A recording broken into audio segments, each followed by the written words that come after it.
Microbiotech es una empresa de base tecnológica dedicada a la implementación de nuevas soluciones industriales para mejorar de forma sustancial la eficiencia energética de productos y procesos, reduciendo a su vez la huella de CO2.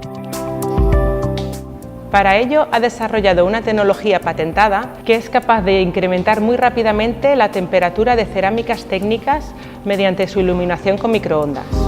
Gracias a su potencial en I+D+I, Microbiotech ha recibido recientemente financiación en el marco EMISA Jóvenes Emprendedores.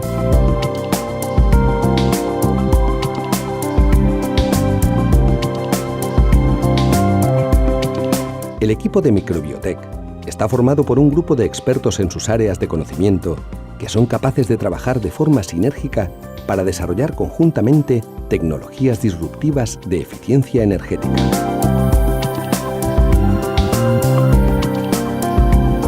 Microbiotech está presente en distintos sectores, tales como industria alimentaria, hostelería, ganadería, construcción de invernaderos, equipamiento de laboratorio, industria farmacéutica, producción de nanomateriales, fabricación de pequeño electrodoméstico, industria del plástico o industria cerámica.